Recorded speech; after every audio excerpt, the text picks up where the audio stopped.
Hey guys, welcome to a special edition of Tall Tales with Taco. This is probably going to be more focused on all of my Marine KC-130 brothers and sisters out there. Um, we're going to talk about something that's near and dear to our hearts. So if you um, love C-130s, which, thanks Michael for that intro. That was for our Top Gun Days deal we did a long time ago, but it has a C-130, so I got to put it in there. Not a KC-130, which the difference for those who don't know, we do aerial refueling and cargo. When it absolutely positively has to be get there next week, give us a shout.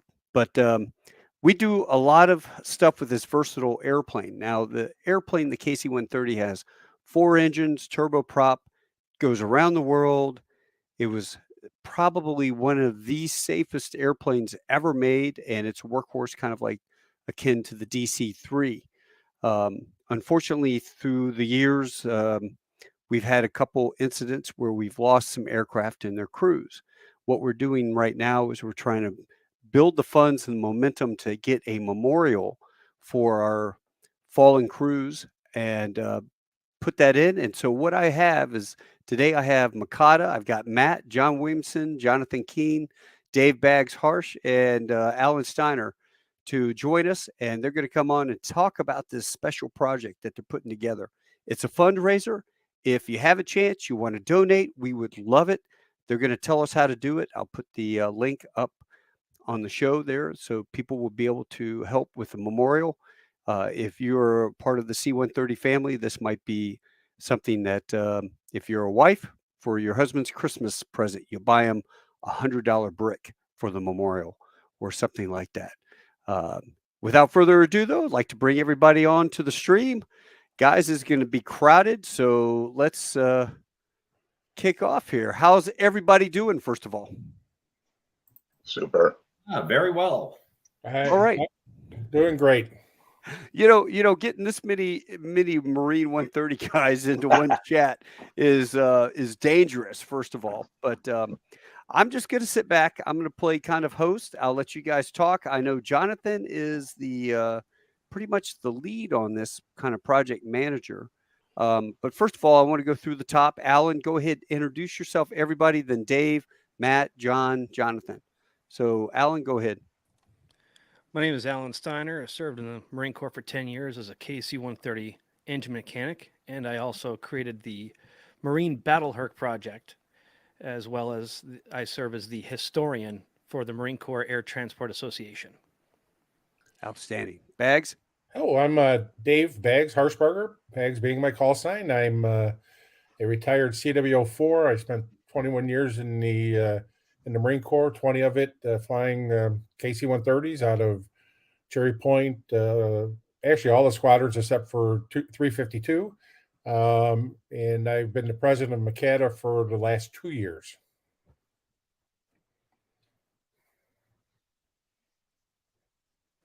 Oh, you're on mute there, Taco. Oh, thanks. Sorry about that, Baggs. Earlier when I introduced you, That's I okay. couldn't see the last part of your name there. Go ahead, Matt. I'm Matt Polari. I'm presently the vice president of Makata. I, too, was a warrant officer navigator. I served for 11 years. A couple of years of that was with the Marine Corps Reserve. And I kind of am the flip-flop of Baggs. I served in every squadron except 252. And, of course, 153, which only just existed now, and I'm 65 years old. No. Yeah. 153. Yeah. Okay. Sorry. John? Yeah, John Williamson, 22 years, all in the KC-130 community, 6 years maintainer, and then 16 years as a navigator. I'm just involved in the research for this project, kind of backing up Johnathan and Alan's efforts. Excellent. Johnathan? Yeah, I guess finally, I'm Johnathan Keene. I'm the one here to keep the sanity amongst you 5 Marines. I am the civilian of the group, so that's why I will try to maintain the sanity here.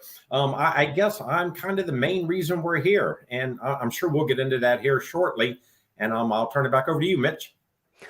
Well, this is a big project. So go ahead, Johnathan, start rolling. Talk how you got involved and how you pulled everybody else into it. Yeah, sure. There was an incident back on July 30th, 1970 at Marine Corps Air Station El Toro. Involved a KC-130 from VMGR 352. On board that flight that day was my cousin, Captain Robert Walls. At the time of the incident, I was 1 year old, didn't know my cousin, never knew him. Unfortunately, my cousin would pass away 8 days after that incident. Growing up, we didn't talk much about my cousin. It played a very hard toll on his mother. And unfortunately, it was just something we didn't get, we just didn't discuss as a family. However, for about the last 16, 17 years, I've made it a point to visit him twice a year up at Arlington National Cemetery where he's buried. Back in February of 2019, I had to make an unexpected trip to the Washington, D.C. area and decided to swing by the cemetery. That day, for some reason which I can't explain, I noticed a tombstone directly to the left of my cousin's. That tombstone is of a Major Walter Zuckowitz. His death date was the day before my cousin's on August 7th, 1970. Something reached me that day. Something grabbed me and put me on this mission that I'm on now. I get home and I start researching Major Zuckowitz. Turns out Major Zuckowitz was on the same flight with my cousin. Up to this point, I had no idea. And keeping in mind, I've been going to that cemetery 16, 17 years, multiple times as a kid with my family, never had made the connection. And this is Arlington National Cemetery? Yes, sir. So as I start piecing together that the two are on the flight together, I then start rebuilding and researching the flight itself. During this time, I reach out to Alan Stinar. I got his name through a family member who actually survived the incident. There was a staff sergeant. His name was Kenneth K.C. Davis. He was the only survivor of the accident that day. And it was through his daughter, Patty Ruan Davis, that actually got me in touch with Alan Stinar. And at that point, I really started rebuilding the flight that took my cousin's life. At the same time, I reached out to VMGR 352, which, as most of you probably know, is still an active squadron at Marine Corps Air Station Miramar. In some of my initial conversations with the commanding officer, I had come to find out that the incident that took my cousin's life had almost been forgotten by the squadron. And that really kind of shook me. It was surprising, to be honest, that here was a major incident that took the lives of 4 Marines and severely injured another one that had basically been forgotten. Well, go through, because refresh everybody on what happened and how it happened. Sure. The flight, like I said, it was on July 30th, 1970. Based on all the records I've seen of the flight itself, it was a crystal clear day, no wind. It was, from what people have told me, I've talked to people that were actually in the tower that day, that it was a perfect day for flying. At the time, it was an introduction flight for both my cousin and a first lieutenant. His name was Robert Mullins. Both of them had come from Rotary Wing in the Marine Corps. Both of them were highly distinguished. Robert Mullins had been awarded the Distinguished Flying Cross as a second lieutenant. My cousin had been awarded a Purple Heart for being shot down in Vietnam. And they were both transitioning over to the KC-130. The particular training they were doing that day were touch and goes, and the last maneuver they were doing for the day was a high obstacle approach, which, Mitch, I'm sure you can probably talk about in a little bit more detail right now, if you don't mind. I know the maneuver, but I think you as a pilot could probably fill the crowd in fully on what a high obstacle approach is. Well, if they're doing what I'm thinking they're doing, because like you're going into Quezon or some of the places, you've got to just basically drop the nose and come screaming in to avoid the small arms fire and stuff that you're going to get thrown at you. And so it's a lot of energy for the airplane coming downhill, and then as the plane tries to pull out, if I remember right, those guys didn't have enough Bernoullis, and they impacted the runway, broke the wings off. broke a wing off, or the was there a One fuel wing. bladder, Alan, inside? No fuel bladder. They lost the right wing. And you are right about the maneuver. They executed a maneuver at 1,500 feet. And from what I've read of the incident report, they initiated a maneuver right when the nose cleared the end of the runway. As soon as they saw the numbers right below them on the end of the runway, they pitched the nose basically vertical at that point. And from what I've seen, they were late flaring out of the maneuver. They hit hard, bounced on their right side, tore the right wing off. The plane bounced, flipped back over, and went about 150, 200 yards down the runway on its top, spewing fuel all the way down the runway, ending up with basically a large ball of fire down the entire runway. The plane completely engulfed in flames. There were a lot of issues with the crew trying to get out of the aircraft. There was actually something that came out of the aircraft, and Alan can probably talk on this a little bit more. The location of the crash axe used to be in a spot that was kind of up and behind the aircrew. After this particular incident, the crash axe was moved to the back of the pilot and co-pilot seat for easy access by, I believe, the flight engineer and or navigator. Which that was one of the big things that came out of that flight. And there were a couple other improvements that came out of that particular incident. One note of interest about that particular incident, at that time, President Nixon was actually in San Diego on a campaign visit. I have a picture of the KC-130, QB-685, still inverted on the runway, and in the background you see Air Force One taking off. According to a couple of things I've read, they came within about 300 yards of hitting Air Force One, which would have been a lot more probably remembrance of the flight and crew had that happened, but thank God it didn't.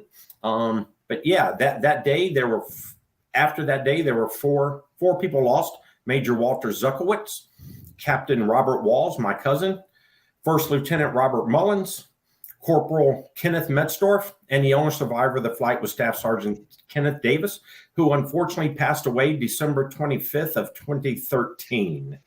So unfortunately, I got involved with this before I had an opportunity to talk with KC Davis, which probably would have been a very enlightening conversation and would have filled a lot of gaps that it took me a while to rebuild. Anything else you want to know about the incident? That's pretty much it in a nutshell. Yeah, that pretty much covers that. But Alan, how many Vietnam? So we got the C-130 in 1961. Was when we first got the first F model. How many C-130s total have we lost since 1961? We had the midair in Da Nang. We had the crash in El Toro, Afghanistan, Yankee 7-2, Sumo. How many? Am I missing one? There's also there's 8 total. Starting in 1965, in August of 65, when aircraft 149802 crashed just barely after takeoff, essentially a failed abort takeoff into Kowloon Bay in Hong Kong. And then we lost 809, February 1st, 1966, which all of that crew is missing. Then we lost 813. Was that the 809? Was that the midair over Da Nang with the F4? No, that was aircraft 814. Okay. That was in 69, May of 69. And we lost 813 in February of 68 during the Tet Offensive at Khe Sanh. And it was a long time after that. Well, not a long time, because in 1970 we lost QB-685. But after that, it wasn't until 2002 when we lost Raider 04 in Pakistan that we had our next crash. And then, as you cited, the 2 following Raider 04 was Yankee 7-2 in July of 2017 and Sumo 4-1 in December of 2018. And then we had recently the J model that took the midair with the F-35, but all the crews survived. That's right, Raider 5-0. And then we had 253, lost one in a bay somewhere down in, I believe, Alabama, where they went off the end of the runway somewhere. Where was that? They went off the. That was Keesler. Yeah. Keesler Air Force Base. Yeah. I think it was aircraft 684 during takeoff. I don't fully know the whole story of what happened, but ended up kind of going in like 10 feet of water or something like that. Yeah, they overran and went into the water, but it ended up taking the airplane out of service. So 8, 9, 10. So we've lost 10 out of 8. Well, 10 was 10 aircraft. 10 aircraft, but 2 we had no casualties. Right, 10 aircraft in almost 57 years. It depends on how you look at it, because we lost aircraft 810. It was an F model down in Florida. The gocks on the aircraft caught fire and it burnt the whole thing to a crisp, but there was nobody inside it. In Lakeland, Florida. When was that? I believe it was 1970. I'd have to go look it up. Oh, geez. But combat related, I think. So we're looking at 3 combat related. 4. Right? 4 combat related. 5. Right. So I mean, would you look overall numbers, the numbers of flight hours that a squadron has? What, 12 airplanes, 14 airplanes? I don't know about in the 60s, but currently most of the squadrons have 15, and they're plussing up to, I think, 19. 18. Yep. Wow. So when you talk about how many thousands, hundreds of thousands of flight hours that we fly a year, accident free, it's really an amazing stat when you look at the other communities, whether it be helicopter or fixed wing jet. The C-130 has notoriously been a very safe aircraft. Unfortunately, we've had a couple. The mid-airs are avoidable, and it happened. It's horrible. Yankee 7-2 with the prop was just. I mean, I flew that airplane to Thailand and back when you were in the squadron with me, Alan. Yeah. That it's just so horrific to me. But that you just never know when your time's up. But I would say overall, would you all agree the C-130 is a fairly safe aircraft, right? And it's just sad this has happened. Absolutely. So the gist of this project, and let me pull this picture up, is to create a memorial. Now, where do you want to have this memorial? Johnathan? Sure. Yeah, I'll take that one. It's kind of funny how I evolve from one place to another on where that monument is going to be. My initial intent was to have the memorial placed at Arlington National Cemetery. Only because Arlington National Cemetery was really the catalyst behind this entire project, which I'll get into a little bit later. Like I said, originally I planned it for Arlington. As I started designing it and beginning to see the size of it, I started to realize it wouldn't fit and it wouldn't look right in Arlington National Cemetery. So I was actually having some conversations with Alan, and we came across the National Museum of the Marine Corps, and I thought, that's it. That's the perfect spot to put it at. Sure. So I kind of prematurely, the way I went about things here, I probably would have done slightly different looking back, but like they say, hindsight's always 20/20. So I designed a memorial, and then I reached out to the Marine Corps Heritage Foundation, who actually runs the National Museum of the Marine Corps and runs the Semper Fi Memorial Park. When I told them what I'd come up with, they were ecstatic. They were thrilled with the idea from the beginning. As you may know, the Semper Fi Memorial Park at the museum is going through an expansion. They're actually going to add about another mile to a mile and a half of trail to it. And they're going to add 22 new memorials, one of which will be the VMGR monument.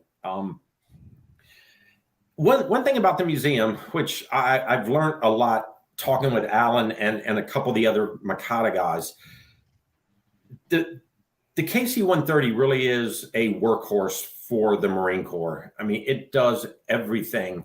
And when you walk through the National Museum of the Marine Corps, there are only 2 pieces of memorabilia, historical significance about the KC-130.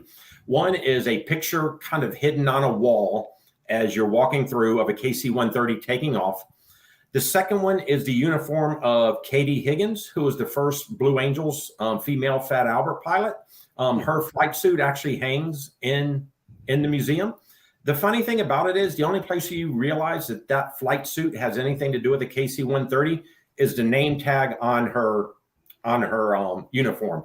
The placard talking about it does not mention the KC-130 at all, which is surprising. And something Alan told me that really shocked me is that recently the Marine Corps released their 100-year anniversary video commemorating Marine Corps aviation. There's not one image of a KC-130 in that video at all. A couple weeks ago, I had an opportunity to talk with Major Corey Jones. He's the pilot that put the KC-130 down in the field in California that was struck by the F-35. And during my conversation with him, he said, John, if you just stop and think for a minute, he said, I can guarantee you 90% of what the Marine Corps does would not happen without the KC-130. And yet it's kind of the redheaded stepchild, as Alan likes to say sometimes, for the Marine Corps, which is surprising to me. And I'm sure the other four guys and you yourself can definitely talk on that some and just see how under recognized it is, I guess. Bags? Yeah, Bags. Yes. Why? You're the president of Makata. I Marine am. Corps. Yeah, come on. So tell us why? Why is the KC-130 not getting the love? And Taco, that's something I've tried to figure out since my flying days back in 252 and 234. That airplane is just an unbelievable airplane. And when Johnathan and Alan came to me, it was right after I became president. We had a discussion with several people, Matt included, and we decided this is a travesty that in the National Museum of the Marine Corps, the C-130 community, which touches every portion of the Marine Corps, is not represented there. So that's why I took it on, along with the rest of the Makata members and Makata board, and I sent out a notice to the board and said, okay, here's how much it's going to cost. With Jonathan's help, he has done all the legwork for the memorial itself, for the actual structure, but we at first we were a little bit afraid because the price tag was about $150,000 to $180,000. Yeah, and Makata was not created to raise funds and do something like that. Although we are a legal 501(c) charity organization. So after a lot of conversation, we said, and a vote from the board of directors, we said we need to take this on. And I will tell you first, this started about this time last year, about February, March of last year. And between February and March of last year, once we kind of kicked it off, we had five or six Marines all running in different directions, not really knowing how to raise money. So by the time we had our reunion last October in Fort Worth, we sat down as a group. A couple of us a little bit skeptical that, okay, what have we gotten ourselves into? And we actually got a nice pep talk from a wife of one of our members who is in the business of raising funds for nonprofit organizations. And she gave us a great spiel about, okay, here's what you've done. Here's what you need to do.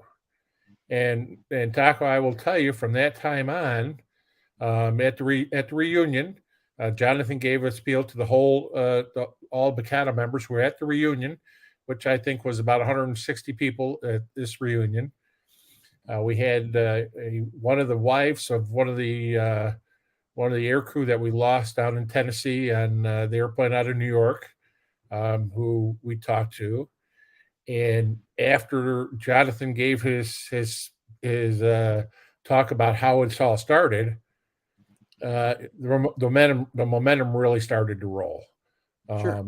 And to date, I think we're up to $143,000 that we've raised. I still have a long way to go, but we're doing it extremely well. But obviously, we're not there yet. We're not at the finish line. One of our goals is to raise enough money to complete the memorial, and then also raise enough money to get as many family members from the crews that we've lost to be able to come to the dedication and be part of this, I'll call it historical moment in C-130 history. And if somebody wants to contribute, where would they do that? The best place to contribute is go to our website at www.macata.com. And they can click on the link on the webpage. It says the VMGR Memorial. All right, we can do that. So anybody who is interested in that can actually, let's see if I can do this. Oops. Yep, I screwed that up.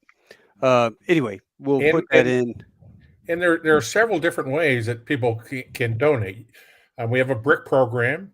We have bricks for $1,000, $800, $500, or you can purchase a brick and put 3 lines of engraving on it. To date, Matt, do you remember how many bricks we sold as of our last meeting off the top of your head? Right at 60 plus or minus 1 or 2. And Johnathan, how many spaces do we have? 300? Yeah, we've got a little over almost 300, like 270 something, if I remember right. So we've still got quite a few bricks available. So feel free to memorialize somebody that's near and dear to you. You could also donate money, in cash, through a credit card, sending a check. There's also a program where you could donate stock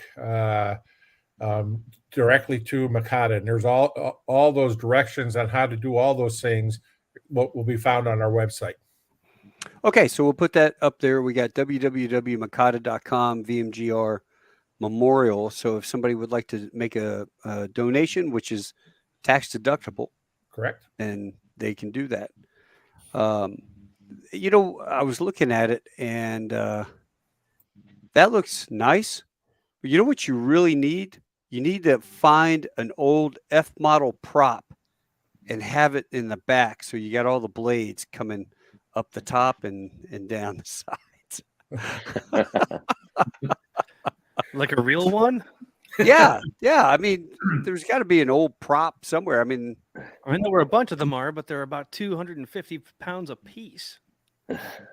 Yeah. We'll have to get somebody younger to start lifting those up for us. Yeah. Well, no, I mean, if you get a prop and attach it to the back of that, it's going into the ground. I mean, that would look cool, man, and sticking out. I mean, set it up so it can spin. You don't want to do that. It would let the ghost of Luke Dunlop ride it to the top. So something I wanted. One of the most difficult things since we got the ball rolling in October of last year, and the fundraising was going well. One of the hardest things has been for Alan and John Williamson and Johnathan Keene is to now our job was to find every member family, all 43 crew members that we lost, and find out how do we get a hold of the family. It's a lot of them have been, since Vietnam. Is there a son, daughter, aunt, uncle, somebody?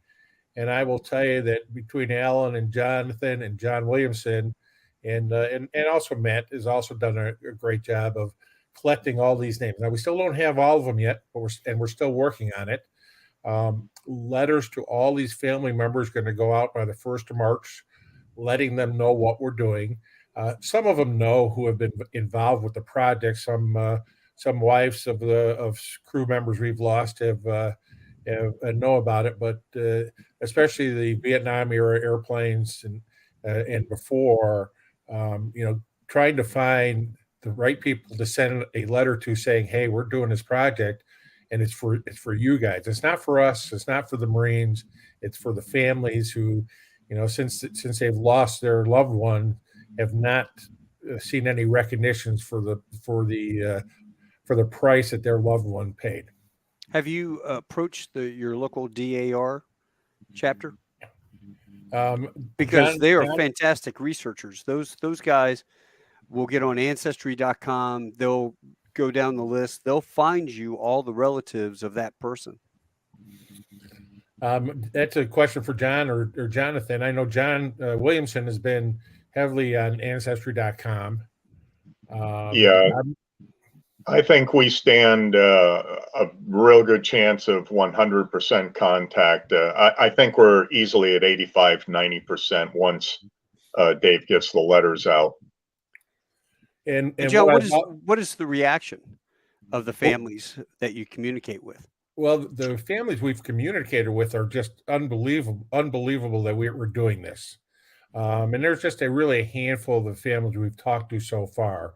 Part of the letter that I'm sending out the next couple of weeks to the families is part of it's going to say, if you know of somebody whose family member was lost in one of these airplanes, that, please let us know so we can, we're trying we want to have 100%.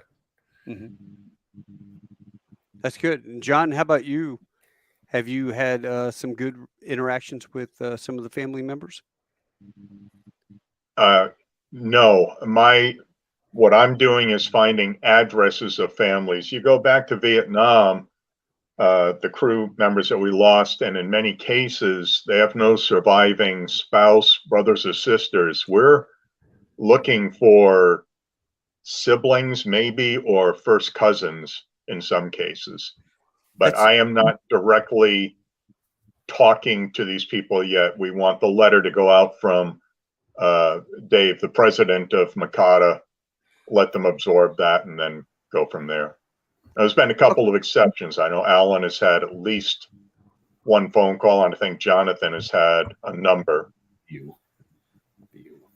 And how about you, Alan? Have you had some interesting conversations? As a good example, recently,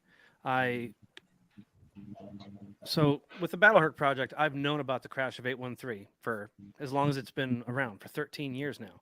And I know about Master Sergeant John D'Adamo. He was the flight engineer on that aircraft. And mind you, I used to pronounce his name D'Adamo because that's how it looks, because he has an apostrophe after the D in his last name. Thanks to John Williamson and his research, I was actually able to narrow down and find his daughter, Jennifer. And she corrected me that it's D'Adamo. And I have heard story after story. We're still texting almost every other day about stories, and she's asked me questions. When I called the phone number, it was kind of a cold call. And I got an answering machine. And I left a message saying, my name is Alan Stinar. I'm the historian for the Marine Corps Air Transport Association. I'm looking for the family of Master Sergeant John D'Adamo, who was killed on 813 in Vietnam in 1968. And I didn't even get to finish that kind of rehearsed message before someone picked up and said, "Are you talking about my father, John D'Adamo?" And it just kind of hit it off, as far as she was so astounded after decades to have somebody know about her father. And she was excited to learn that I had just visited Hawaii for the activation of VMGR 153, and I visited her father's grave at the Punch Bowl there in Honolulu. Wow, that's amazing. And Taco, one of the things that we talked about, getting hold of families is that, and Alan's been in touch with some of the families, even prior to us starting the memorial project. But what we were a little bit hesitant of is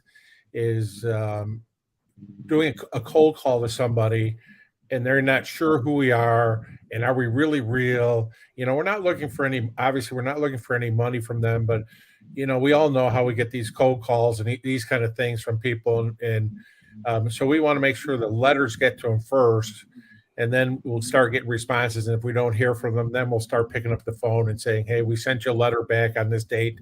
Right. And, because we don't want to alienate anybody. It's one of those kid gloves kind of thing that, how does a family feel? Do they hate the Marine Corps because of what happened? You don't know. So we're kind of tiptoeing around that issue, and being very careful about how we do that.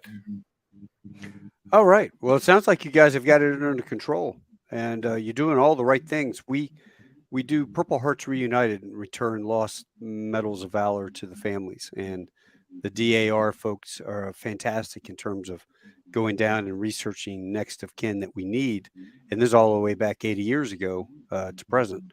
So they do a really good job. I'm impressed, and do the same thing.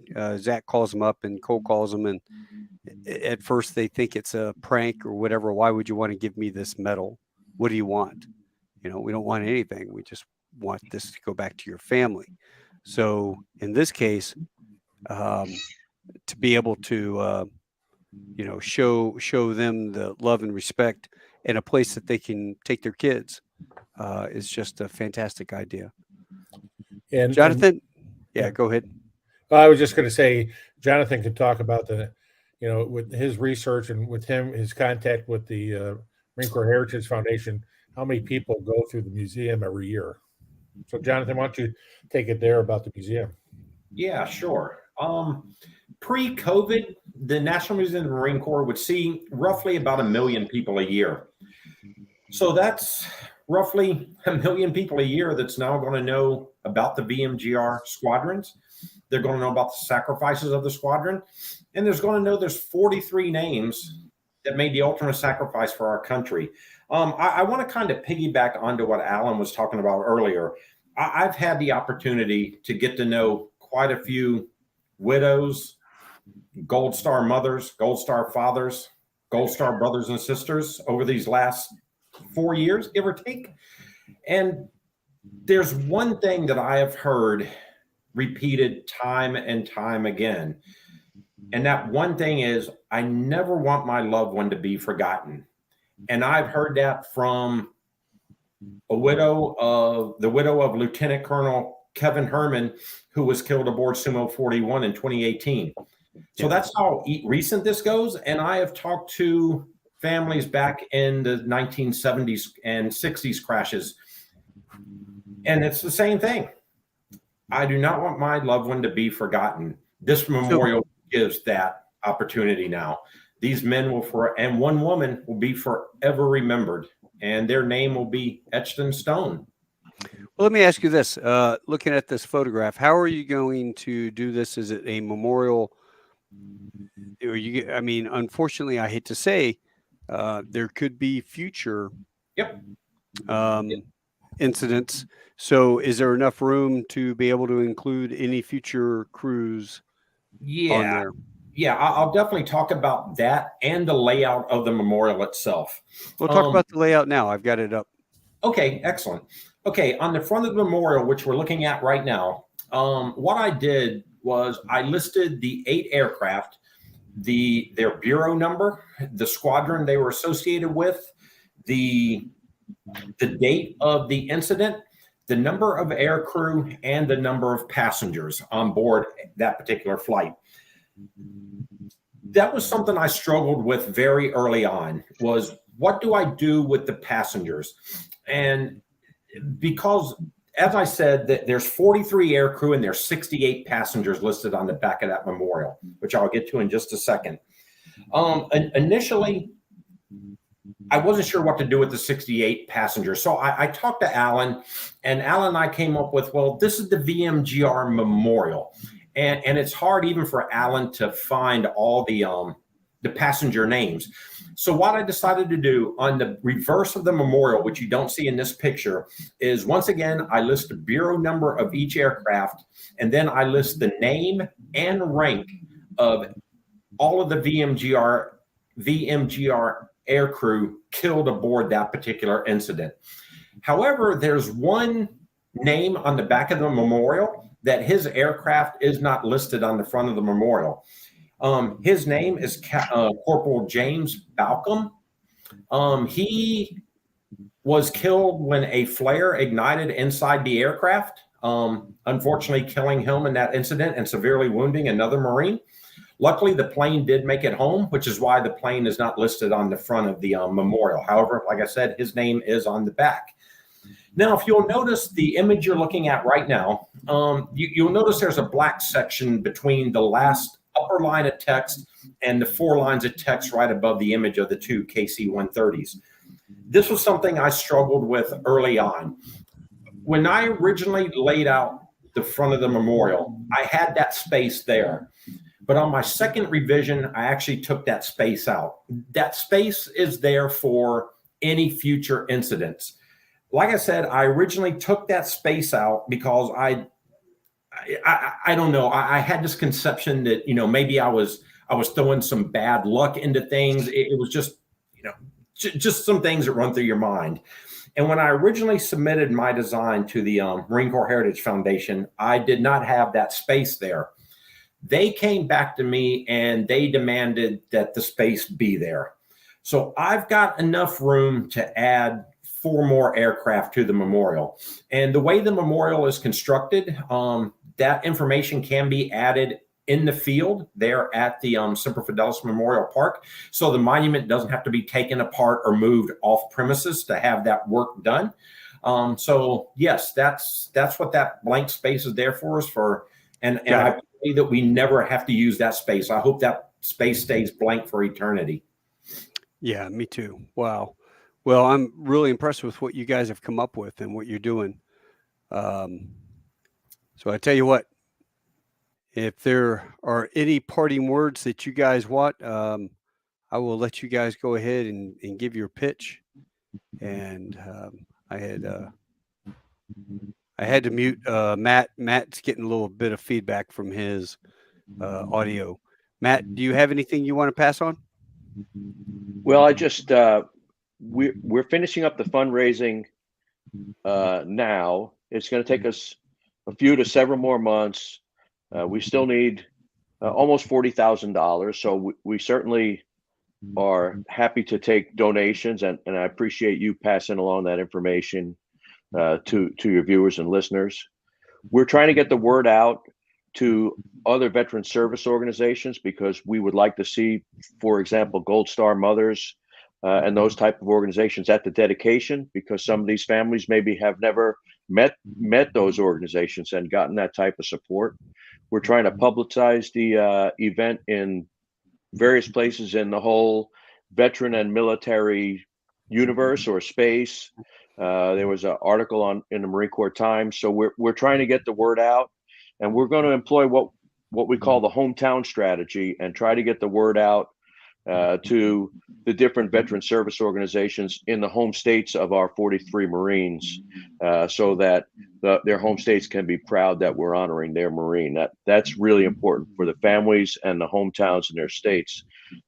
That's who this memorial is going to stand for. It touches us in the heart, but for them, it's got to be even more meaningful. Oh, that's awesome. Well, thanks so much. I appreciate you, Matt. Yeah, Mitch, just to tag on to that, this has become personal. These are our brothers, our sisters, and it's just an imperative now. We cannot stop the research till we've contacted all families and given them the chance to know that their loved ones are still cared for. Right. Well, I think we can get this if everybody shares this on their social media platforms. It's like that shampoo commercial back in the 70s. I told my friend, and so on and so on and so on. We could definitely get the word spread out. Even if, we had 1,000 people donate $20. There you go. Taken care of. Absolutely. And it's easy, and it's not going to kill you. That's just a couple Starbucks lattes that you're not able to get over, your diet decaf Pepsi latte. So, do that, and a little bit of money goes a long ways, right, fellas? Yep. Taco, something I wanted to add to what John and Matt said is that, if anybody out there in the listening audience knows somebody who could help with, funding or transportation of families or hotel spaces for families, anything like that for the actual dedication, that's real important. We haven't really gotten into that phase yet, but in the next couple months, when we finally get a dedication date, that's going to be real important that we have as much help as we can. We would love to have every every one of the 43 families at the dedication. We'd love to be able to fund as much as we can. We're not going to, hopefully we can fund all of it, but we don't know that yet. So if anybody who listens to your podcast and stuff knows of somebody, they could always drop me an email at president@macada.com, and I will be glad to get in contact with them and put them to the right people. Hugely important. We're just starting to get to that phase, but that's a really important phase. Right. All right. Another good point. And if you all have anything else that you want to add extra once this airs, I'm going to probably throw this on at a noon hour. It gets a lot of traction on noon time frame. This is a heavy Marine centric, KC-130 centric. But if we share it amongst all the web pages that we have for the 130s out there and get this going, I'm sure on their own personal pages as well, if we ask if everybody could share the information just to get it out there. And if you're listening to us, you're part of the 130 community, $20. That's it. Just $20. And you said how much for a brick? We have bricks for $1,000, $800, or $500. Wow. All right. There you go. So all tax deductible. All tax deductible. All right, fellas. Sorry, John, I had muted your microphone because I was getting a little bit of feedback. I thought it was Johnathan, but it was John. Is there anything else that you guys want, save rounds, you want to give? I have one last thing, Taco. Something that's important that I've talked about in our committee meetings, stuff like that, is how many charities do we think are out there? Thousands, 100,000, who knows?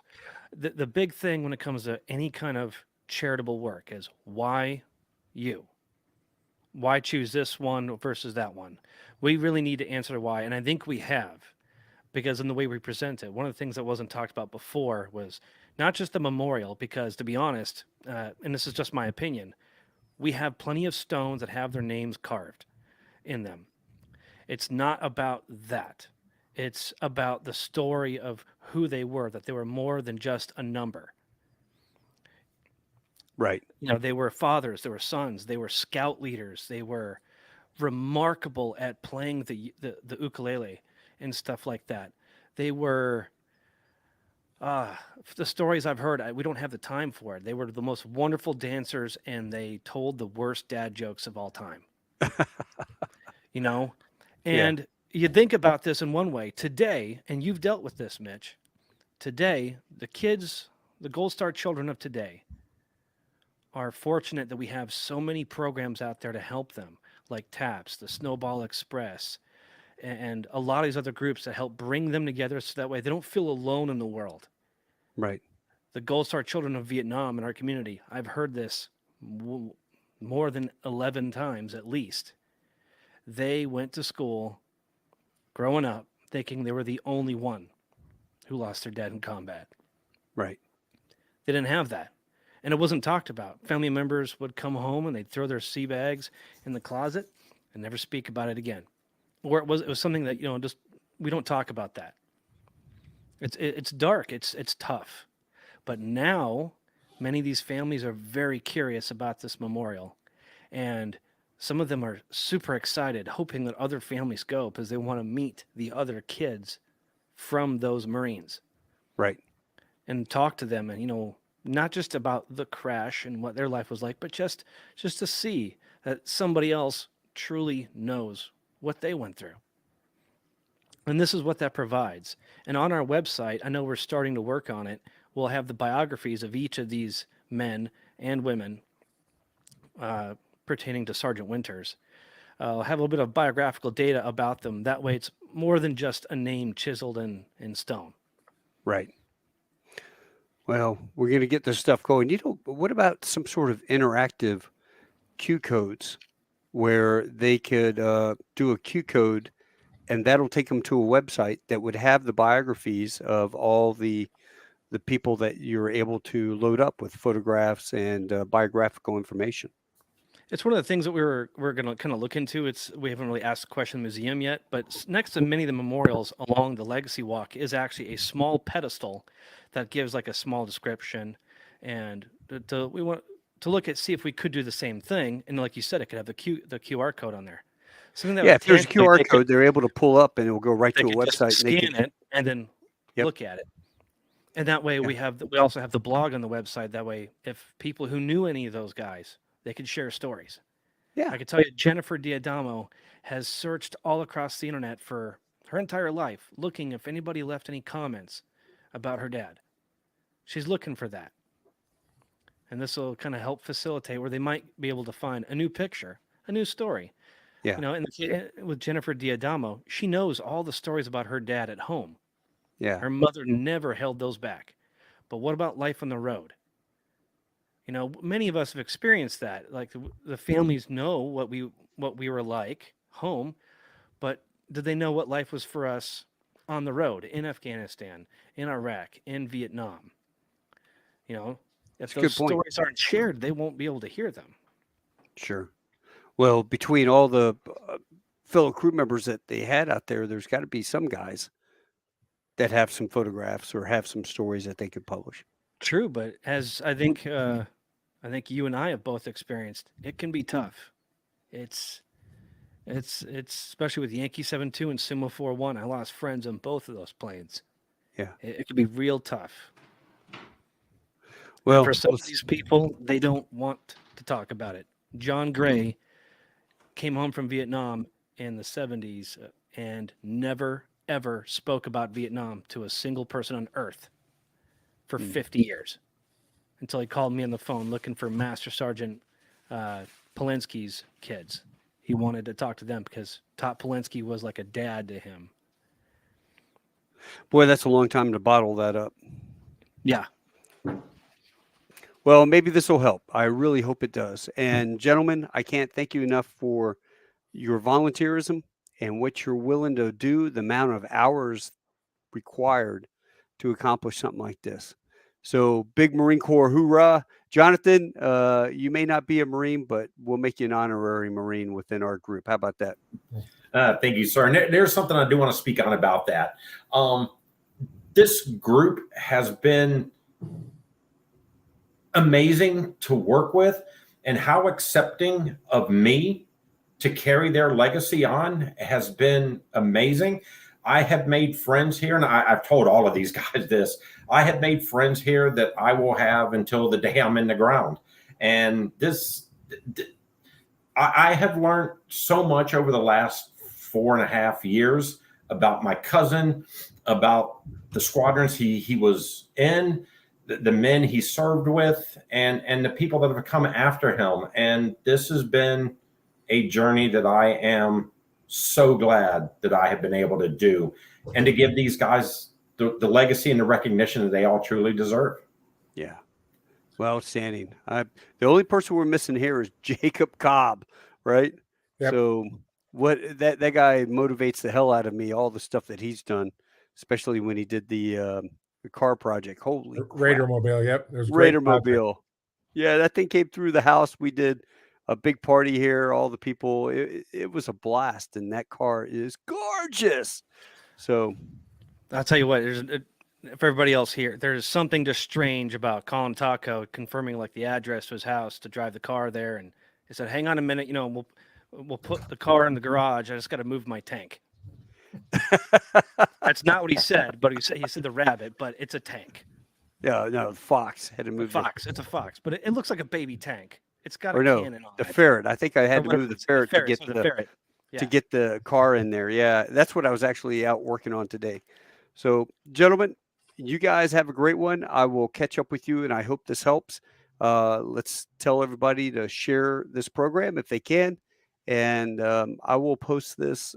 Today is Monday.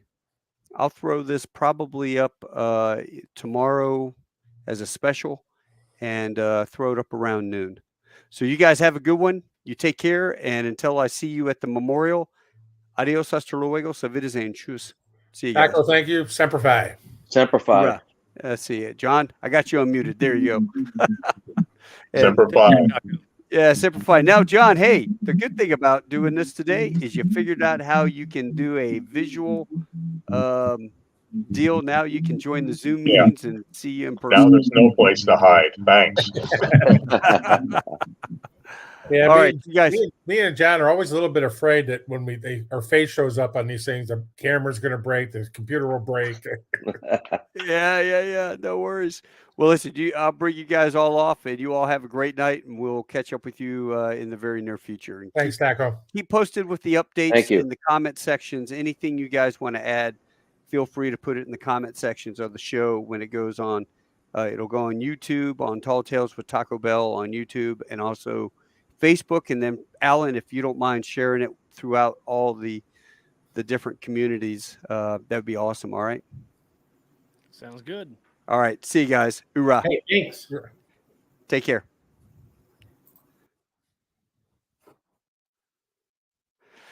Guys, thanks so much for sitting around with us as we discuss this memorial. It's really, as I said, a Marine-centric, KC-130-centric program. For those who are not part of our family, you're more than welcome to join our family. We do appreciate any support. If you feel like throwing $20 out, that would be awesome. You guys have a great one. Please check the comments for any updates from these fine folks. And we'll see you again on another day with Tall Tales with Taco. Have a great night. Until I see you then, adios.